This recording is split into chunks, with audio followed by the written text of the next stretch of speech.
So magandang gabi mga Lord and welcome back on my YouTube channel, Kuya Erap Tribe. At ngayon po ay nasa ika-30 bahagi na po tayo ng aking Tagalog word mga Lodi.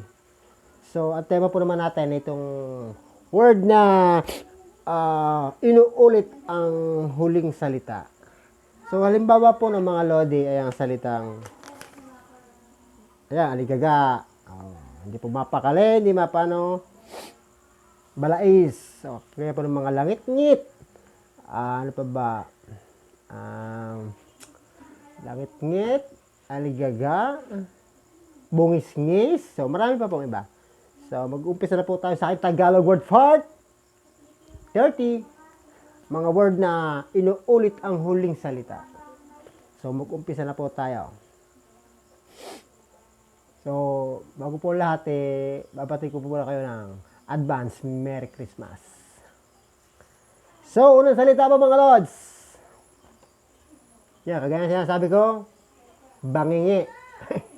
Ano ba ang bangingi mga Lodi? Well, ang bangingi po ay tagilid ng kaunti. Gamitin ko sa pangungusap, mga Lodi, ang bangingi. Si Tutoy ay natulog, kaso lang ay nakabangingi ang kanyang ulo. Yun po. Natulog ng ang aking anak, pero tagilid ng kaunti ang kanyang ulo. So, yun po ang bangingi. Tagilid ng kaunti. Well, tumunod mga Lodi. Sana ako makapagbigay ng kaunting kalaman muli. Tamanini. Yan. Parang hindi familiar to sa atin pero ito'y ginagamit nating mga Pilipino. So, ano ba ang tamanini mga Lodi? Ito po ay narinig ko sa isang tindahan. Ang tamanini po pala ay ang mga panindang tingi, kagaya ng paminta, or bawang, o di kaya insisot kamangyas. Yun po. Sa pabili nga po ako ng pagbili nga po ako ng insisot kamanya sa kanyang tamanining lalagyan. Yun po, tinging lalagyan. So po Lodi, double po ang cup ko, maiba naman. So, sumunod po mga Lodi, sa aking vlog na walang kalatoy-latoy. Tukike. Yan, tukike. Ano ba yung tukike, mga Lodi? Parang, ang tukike po, mga Lodi, sa ulo pa rin Kung ang bangingi, tagilid, ang tukike, ay nakagayo. Yun. Medyo nakalapat sa balikat. So, halimbawa, si Kuya ay nauntog sa sanga ng punong kahoy, kaya medyo natukiki ang kanyang ulo sa balikat. Yun po ang tukiki. Lumapit. Tukiki.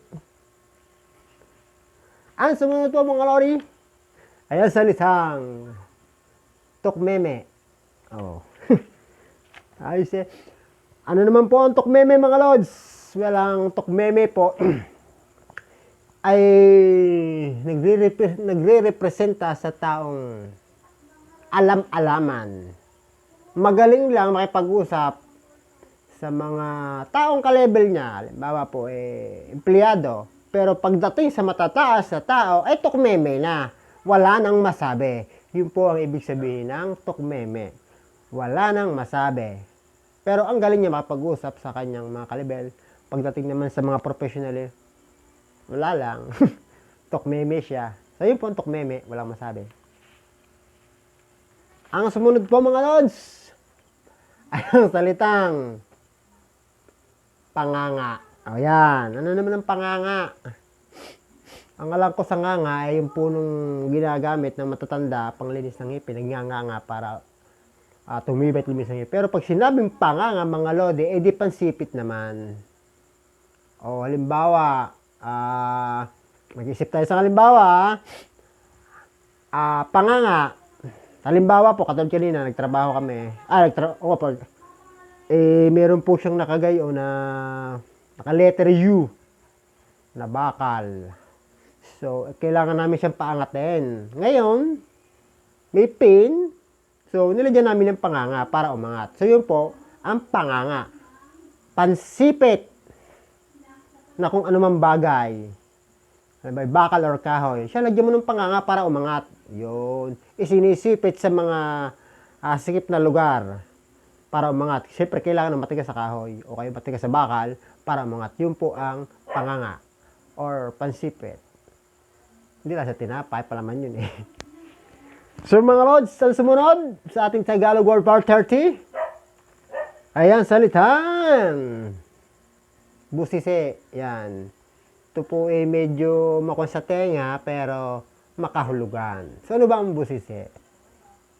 Pwedeng sa sa prutos na saging.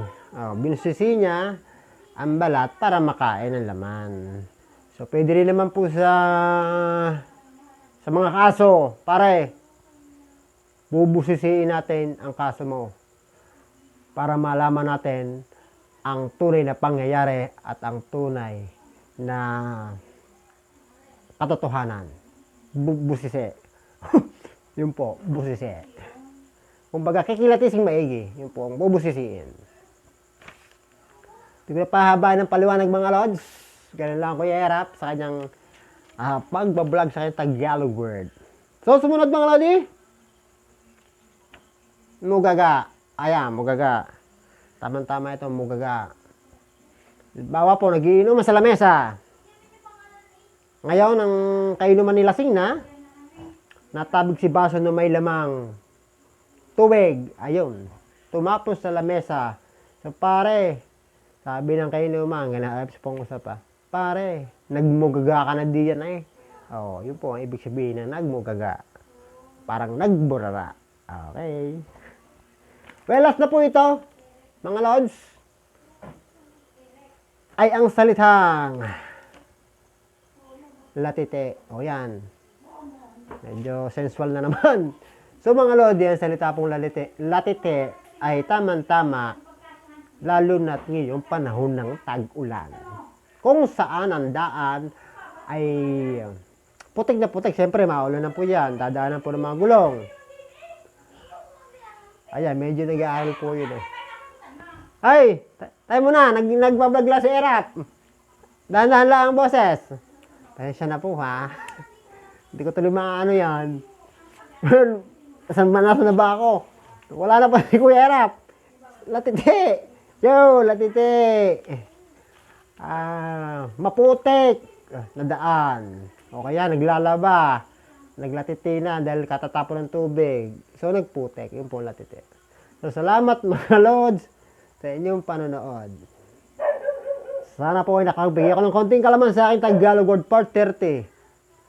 So, hindi po kakalimutang mag-like. Mag-comment kung may mali akong nasabi o kaya mayroon kayong idadagdag. At saka, higit sa lahat, mag-subscribe. So, salamat mga lods sa panonood nyo sa aking YouTube channel, Kuya Erap Trial. Merry Christmas!